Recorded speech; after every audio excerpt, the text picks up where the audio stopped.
Ne m'effrayez surtout pas en direct. Je reste zen et je dis bonjour à monsieur Cyril Comblan. Bonjour Lise. Comment vous allez? Je vais très bien et vous? Ça va, je vais bien, merci. Notre consultant qui depuis la semaine dernière moi nous aussi, parle je du plan vais de bien. carrière. Ouais, c'est ça, allez bien. Merci.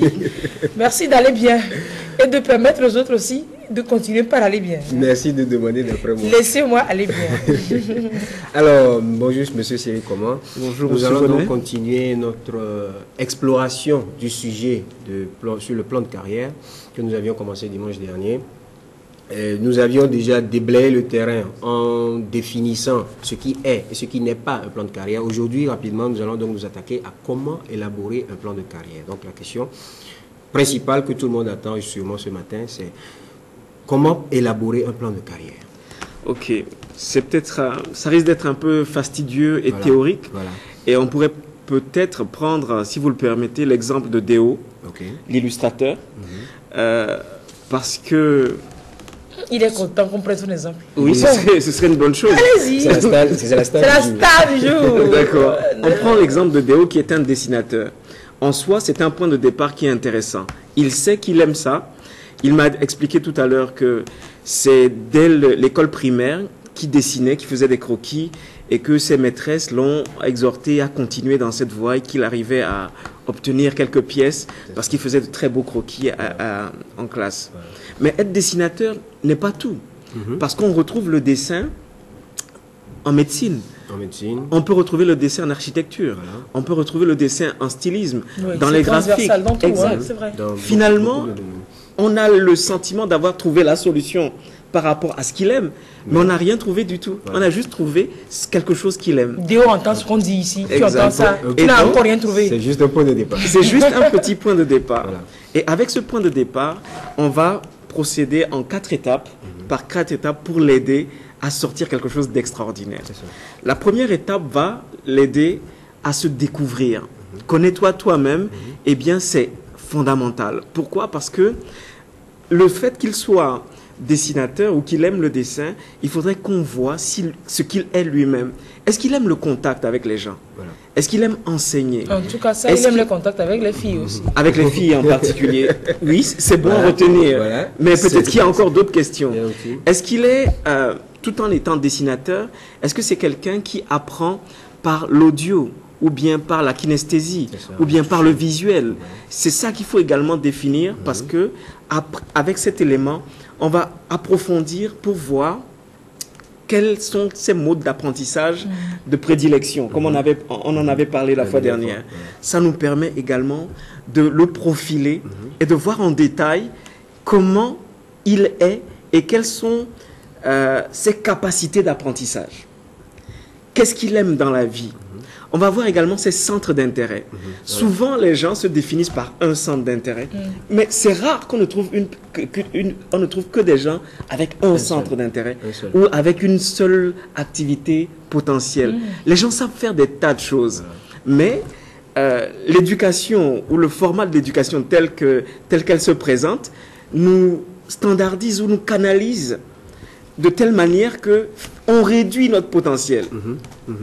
Alors qu'on peut faire des tas de choses. Beaucoup plus. Exact. Donc, en essayant de voir quels sont ses autres centres d'intérêt, nous pourrions voir que, en plus du dessin, il aime peut-être la gastronomie. En plus du dessin, il aime peut-être les éléments politiques. En plus du dessin, il aime la philosophie. Il aime, etc. C'est une information importante. Pourquoi? Parce que quand on va aller plus loin dans le processus, on va pouvoir faire des alliances Voilà. entre ces domaines d'intérêt pour voir comment particulariser le profil professionnel de Déo. Et une fois, on verra également, on va voir les atouts qu'il a aujourd'hui. Ces atouts ils sont multiformes.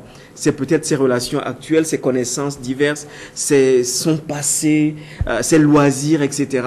Et on va voir également ses ressources. Pourquoi ces ressources? C'est parce que les ressources vont être très importantes dans la mise en œuvre de son plan de carrière. Et donc, on doit savoir où est-ce qu'il en est, ce qu'il a. Les ressources, c'est pas seulement un patrimoine physique. Oui. C'est peut-être qu'il sait dessiner, n'est-ce Oui, pas? oui. Et donc, il peut rendre lucratif. Il peut monnayer ce potentiel qu'il a. Oui. Donc, ça fait partie de ses ressources. il a peut-être déjà vendu au marché de Hijranawe des friperies. Ça fait Tu as partie fait de ça déjà? On ne sait Je sais pas. qu'il a vendu quand même à Fiti, à Lomé. Il a vendu à Fiti. Il a vendu à Fiti. D'accord, ça fait partie de son potentiel et de ses ressources parce que dans le plan de carrière, il faudra qu'on l'aide à avoir de l'argent à partir de ce qu'il a et de ce qu'il est maintenant. Et non, on ne va pas se dire qu'est-ce qu'il n'a pas qui justifie qu'il ne fasse rien. C'est plutôt qu'est-ce qu'il a Et pour c'est aller plus loin. C'est à partir de là qu'il peut construire petit à petit Exact. quelque chose de plus grand qu'il a. Alors, pour arriver là-bas, Oui. il faudrait quand même qu'il soit attaché à certaines valeurs. Il faudrait quand même qu'il ait une certaine richesse. Oui, on va venir aux moral. valeurs. On va venir, parce que les valeurs, nous sommes toujours à la première étape. Hein. Dans la première étape, il y a aussi les valeurs. Pourquoi? Parce que tout ce que nous faisons est motivé par nos valeurs. Voilà. Donc, il faut qu'on les définisse. Voilà. Et même dans le plan de carrière, dans la matrice du plan de carrière, il y a cette partie spirituelle qui est même le début. Ce sont les valeurs qui vont guider sa vie, son parcours qu'il doit connaître ou qu'il doit améliorer. Après cette première partie, on va scruter les possibilités. Parce que au départ, j'ai dit, dessiner n'est pas tout. Oui. Maintenant, il faut voir quels sont les métiers potentiels qu'on peut faire lorsqu'on s'intéresse au dessin. Ça peut être des métiers liés à Internet, ça peut être le graphisme, ça peut être des métiers liés à la médecine, etc., etc. Donc finalement, on va voir tous les agencements possibles pour définir le métier qui correspond le plus à son profil professionnel. Voilà. À partir de là, on a des possibilités qui sont plus intéressantes et on va essayer de les affiner pour en retenir au maximum 2. Pourquoi 2? Parce que il faut pouvoir tester. On va passer à la troisième étape, l'étape de l'action. Oui. Et dans l'étape de l'action, eh bien, si possible, il va tester les 2 filières qu'on a identifiées. Il va rencontrer les professionnels de ces domaines pour voir s'il est vraiment intéressé. Vous savez, il y a des gens qui disent que ils sont très intéressés par telle chose, mais quand ils commencent à tester, Il se rend compte que... c'est pas fait pour eux. C'est pas Ce fait n'est pas pour eux. vraiment ça. Oui. S'ils sont réalistes. Oui, quand ils l'avouent, quoi, Ouais. que c'est pas fait pour eux. Il y a des gens qui sont fanats de la médecine, mais quand ils vont dans un centre hospitalier, ils se disent non, c'est pas Tout ma à fait. chose. Ça, moi, tu as je vu suis- du sang. Moi, je suis sûr que je suis pas fan de ça. C'est ça. S'il y a une chose dont je suis sûr, c'est de ça. Donc, il va essayer d'affiner, de profiler davantage, et puis il va passer à la 4e étape, qui est l'étape de la mise de la conception du plan de carrière. Et le plan de carrière, ça va être un document, une projection sur les 5 ans à venir, par exemple. Mais la durée, elle est relative, hein, elle se discute. Donc, sur les 5 ans, il va voir, dans 5 ans, je suis quoi spirituellement, sur la base de mes valeurs. Ce qui est très important. Et qu'est-ce que je fais pour développer mes aptitudes pour atteindre ce niveau dans 5 ans? Sur le plan social, c'est-à-dire en termes de relations, mon réseau relationnel, qu'est-ce que je développe? Qui je dois connaître pour être ce que je veux être? Pourquoi? Parce que si lui, il connaît des gens, ça n'a aucune espèce d'intérêt. C'est quand les gens le connaissent que ça a de la valeur. Parce qu'il y a des gens qui vont l'aider à aller plus vite. Il y a des gens qui comptent, il y a des mentors, il y a des sommités en matière de graphisme ou de dessin en fonction du profil professionnel qui va être retenu. Il y a des gens qui comptent. Et ce sont ces Avoir gens... ces gens dans son réseau, Exact. que ces gens vous connaissent et vous reconnaissent votre talent. Exact. Et c'est ça qui va c'est le un déclic, propulser. bien sûr. Exact. C'est ça qui va le propulser. Donc, le seul fait d'avoir du talent ne saurait être suffisant. Il y a la question des finances, on en a parlé tout à l'heure. Pour atteindre ce niveau, il a besoin de formation. Mais qui va financer ces formations? C'est A ça, la priori, lui. question. A priori, lui-même. Mais qu'est-ce qu'il va faire pour financer? Au fil des 5 années qui vont venir, il doit pouvoir dire, chaque année, je vais pouvoir faire ça parce que j'ai la capacité de faire ça. Et chaque année, je dois pouvoir épargner. Vous savez que la richesse d'une personne est liée à sa capacité d'épargne. Si vous gagnez 1 million, mais vous avez des besoins d'1,2 million, vous êtes pauvre. Et donc, il faut qu'il Vous épargnez plein de jours en prison. vous le risquez en tout Vous cas. le risquez parce que... voilà. Et donc, il va pouvoir, tout au long de ces années, faire une épargne qui corresponde à ces différents investissements. Sur le plan familial, quand on dit plan de carrière, les gens ont souvent à l'esprit qu'on ne parle que de profession. Non, Voilà. on parle de la vie. Et donc, Oh. Et donc, dans le plan... La vie dans toute cette dimension. Dans toutes ces dimensions. Voilà. Et donc, la famille, eh bien, fait partie du plan de carrière, des leviers qui vont vous aider à aller loin. Donc, dans le plan de carrière, il faut qu'ils mettent, je dois me marier quand, exact. Combien d'enfants je vais avoir. Bon, je repose les questions. Oui, exactement. Je refais le ménage quand, pour choisir une quand, combien d'enfants je vais avoir, voilà, c'est ça. D'accord. Apparemment, vous le connaissez très bien. Non, même pas. Mais ce sont exactement les questions qu'il faut se poser pour dire, eh bien, je me marie quand? Exactement. Et dans plusieurs domaines comme ça. Maintenant, ça, c'est le but ultime. Vous avez la photographie de ce que vous voulez devenir dans l'année X. Maintenant, vous allez faire un compte à rebours pour dire chaque année, qu'est-ce que je fais? Et après, vous compartimentez encore en mois. Et après, vous avez un plan qui est plus clair et vous savez où vous allez et vous pouvez évaluer votre progression. L'intérêt, c'est que vous savez exactement où vous allez. Vous savez exactement, effectivement, où vous allez, ce que vous faites pour arriver là.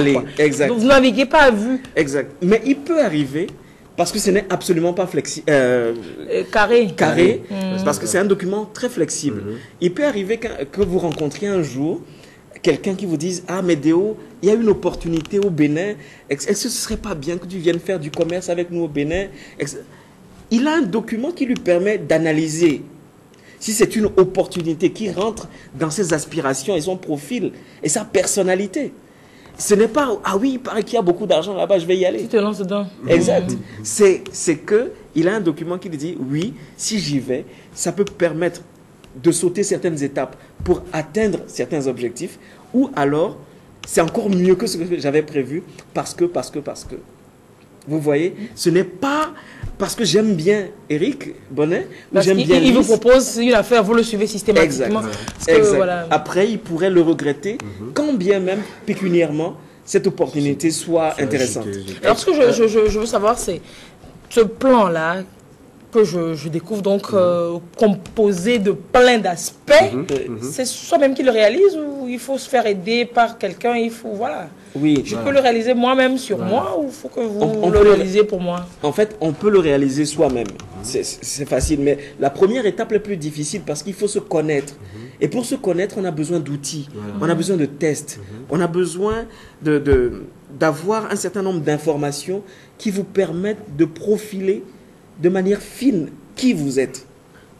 Ça, je pense que c'est la partie la plus difficile, où il faut se référer à un expert, à venir par exemple dans notre cabinet ou voir des professionnels de l'orientation professionnelle.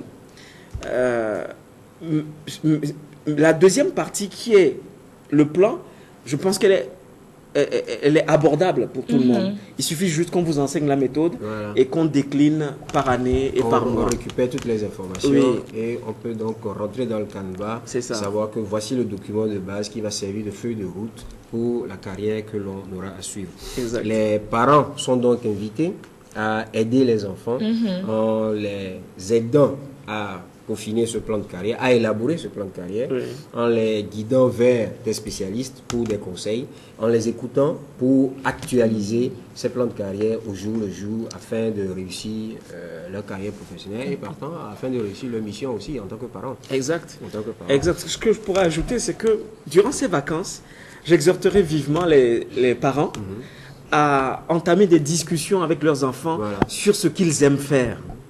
Parce que ça peut aider. Ensuite, ils peuvent donner comme exercice de vacances à leurs enfants d'aller au cyber pour faire de la recherche documentaire sur des métiers. Et dernièrement, ce que je pourrais dire, c'est qu'ils peuvent également faciliter des rendez-vous entre des professionnels et leurs enfants qui sont des professionnels du domaine dans les secteurs d'activité qui intéressent leurs enfants. Ce qui permet à l'enfant de découvrir réellement une certaine profession et pourrait susciter donc son intérêt pour cette profession. Exact. Alors, on vous retrouve où, monsieur Cyril Comlon? Nous sommes au cabinet pour vous poser toutes nos questions. ESO Stratégie. C'est à Novici. Quand vous êtes sur l'avenue Jean-Paul II, en partant du collège Saint-Joseph, vous allez à l'UTB Novici et vous tournez à droite.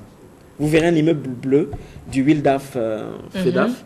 Nous sommes au rez-de-chaussée du Wildaf. Et un numéro, contact, oui. C'est le 90 14 28 28. 90 14 28 28. Bon, vous aimez vous solliciter, je désire rencontrer M. Comlan, je voudrais rencontrer M. Comlan. Comment on fait pour rencontrer M. Comlan? Comment on fait pour rencontrer votre invité? 90 14 28 28. 90 14 28 28, c'est facile. 90 14 28 28. Moi-même, je vais appeler ce numéro. 90 14 28 28. Et vous aurez toutes les questions, toutes les réponses. Toutes les réponses aux questions que vous avez. Et c'est assez intéressant, assez pertinent, c'est super bien. Merci beaucoup d'avoir partagé toutes ces belles informations avec nous sur le plateau. Merci. On se dit à très bientôt. Voici le numéro effectivement qui est encore bas de l'écran. Merci de suivre le balade.